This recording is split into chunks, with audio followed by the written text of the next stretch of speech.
नमस्कार साथियों, आज इस वीडियो में हम लोग उत्सर्जन तंत्र से संबंधित प्रैक्टिस सेट को बनाएंगे। उम्मीद करते हैं कि आपने पिछला वीडियो देखा होगा, इसलिए आपको ये वीडियो समझ में आएगा। तो चलते हैं हम लोग प्रैक्टिस सेट की दुनिया में। पहला क्वेश्चन है कि मानव का प्रमुख उत्सर्जी अंग निम्नलिखित में से कौन सा है। तो हमने आपको बताया था कौन सा है, किडनी। किडनी को ही हम लोग विरिक बोलते हैं। सजीव जीव धाराओं द्वारा किस प्रकार की नाइट्रोजनी पदार्थ का उत्सर्जन होता है। तो किस तरह की मित्रों, यूरिया। यूरिया भी एक नाइट्रोजन से बनने वाला पदार्थ है। यूरिक अम्ल भी नाइट्रोजन से बनने वाला पदार्थ है। अमोनिया भी नाइट्रोजन से बनने वाला पदार्थ है। इसलिए इसमें से क्या हो जाएगा, इनमें सभी हो जाएगा। क्या मेरी बात को समझ पा रहे हैं? अगला क्वेश्चन है कि मनुष्य में विरिक निम्न में से किससे संबंधित है। तो किससे संबंधित है, उत्सर्जन से संबंधित है। विरिक की संरचनात्मक एवं क्रियात्मक इकाई को क्या कहते हैं मित्रों, नेफ्रॉन कहते हैं। और ये सब तो नेफ्रॉन का जो है भाग है, बोमेन संपुट हो गया, ये सब ससुर नेफ्रॉन के भाग है। समझ पा रहे हैं मेरी बात को? अगला क्वेश्चन है कि मूत्र का पीला रंग किस वर्णक के कारण होता है। तो किस वर्णक के कारण, यूरोक्रोम के कारण। यूरिया रक्त में कहां से प्रवेश करती है। तो कहां से प्रवेश करती है मित्रों, यकृत से प्रवेश करती है। निम्नलिखित में से कौन एमिनो अम्ल को विखंडन से बनता है, कौन बनता है। तो आपका अमोनिया बनता है। तो अमोनिया का सूत्र क्या होता है, NH3। ठीक है।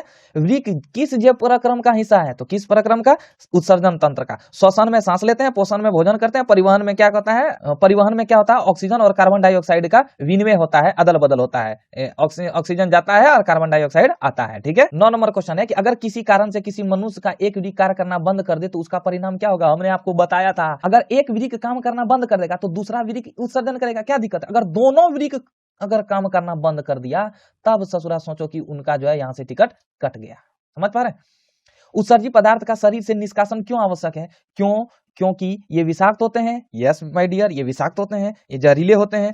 क्योंकि ये शरीर के लिए हानिकारक होते हैं। Yes my dear. क्योंकि ये शरीर के लिए अनावश्यक होते हैं। Yes my dear. ये तीनों सही है, यानी कि इसमें ऑप्शन नंबर क्या हो जाएगा, डी हो जाएगा। अगला क्वेश्चन है कि मानव में डायलिसिस थैली होती है तो कहां होती है, नेफ्रॉन में होती है। नेफ्रॉन के किस भाग में, संपुट, वोमेन संपुट। ठीक है। मनुष्य में कौन उत्सर्जी अंग नहीं है, यकृत, वृक्क, फेफड़ा, अग्नाशय। अग्नाशय नहीं है, हमने बताया था ना 5 उत्सर्जी अंग, स्किन, फेफड़ा, किडनी, यकृत, बड़ी आंत। हमने आपको बताया था 5 अंग के बारे में। तो इसमें से आपका क्या हो जाएगा, अग्नाशय हो जाएगा। समझ पा रहे हैं मेरी बात को? यह जो है उत्सर्जी अंग नहीं है। अगला क्वेश्चन है कि जीवों के शरीर में उपापचयी क्रियाओं के फलस्वरूप उत्पन्न अवशिष्ट पदार्थों का शरीर से बाहर निकलना क्या कहलाता है। क्या बात है, उत्सर्जन कहलाता है क्या यार। अगला क्वेश्चन है कि विरिक बाहर से संयोजी ऊतक तथा अरेखित पेशियों से बना जिस रचना से घिरा होता है वह क्या कहलाता है। तो बाहरी भाग को कैप्सूल कहते हैं और अंदर के भाग को हम लोग क्या बोलते हैं, मेडुला कहते हैं। यहाँ कार्टेक्स नहीं देना, वो संयोजी ऊतक जो बाहरी भाग है ना, वो संयोजी ऊतक से बना होता है जिसे हम लोग कैप्सूल कहते हैं। और बाहरी भाग को तो ऐसे हम लोग कार्टेक्स कहते हैं। याद कीजिए, इसमें पेरिटोनियम नाम की एक झिल्ली रहती है बाहर में। ठीक है।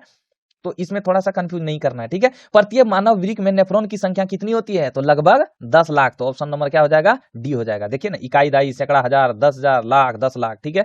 प्रत्येक नेफ्रॉन में स्थित एक प्याले जैसी रचना क्या होती है, तो बोमेन संपुट या बोमेन कैप्सूल भी कहते हैं इसको। ठीक है। मूत्रवाहिनी विरिक के किस भाग से बाहर निकलता है। तो किस भाग से बाहर निकलता है, हाइलम से। किस भाग से बाहर निकलता है मित्रों, हाइलम से निकलता है। हमने बताया था ना, ये किडनी है, इस किडनी के प्रवेश द्वार को क्या कहते हैं, हाइलम। और यही हाइलम से जो है मूत्रवाहिनी निकलता है। क्या मेरी बात को समझ पा रहे हैं चाचा? बोमेन संपुट और ग्लोमेरुल्स को सम्मिलित रूप में क्या कहा जाता है। तो क्या कहा जाता है मित्रों, मेलपिगियन कोष। या नहीं तो हमने बताया था आपको, हमने बताया था विरिक कनिका, हमने बताया था ना।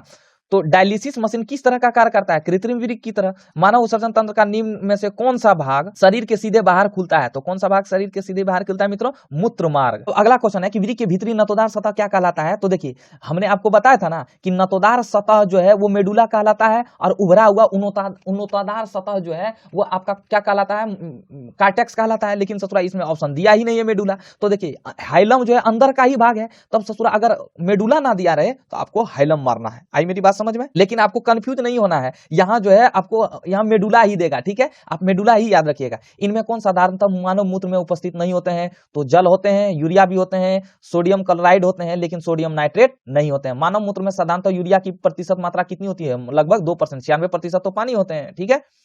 मशीन द्वारा रक्त के शुद्धिकरण की प्रक्रिया क्या कहलाती है, होमोडायलिसिस। क्या कहलाती है मित्रों, होमोडायलिसिस कहलाती है। अगला क्वेश्चन है कि सामान्यतः उत्सर्जन एवं जल संतुलन की क्रियाएं संपादित होती है।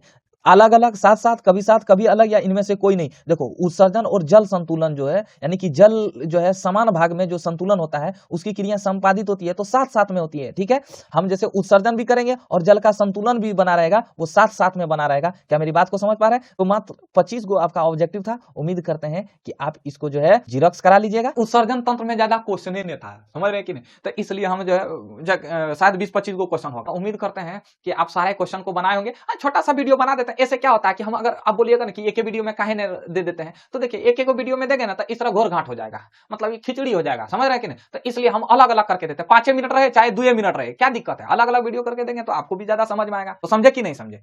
तो मिलते हैं नेक्स्ट वीडियो में। मस्त रहिए, जबरदस्त रहिए और खूब हंसिए। धन्यवाद।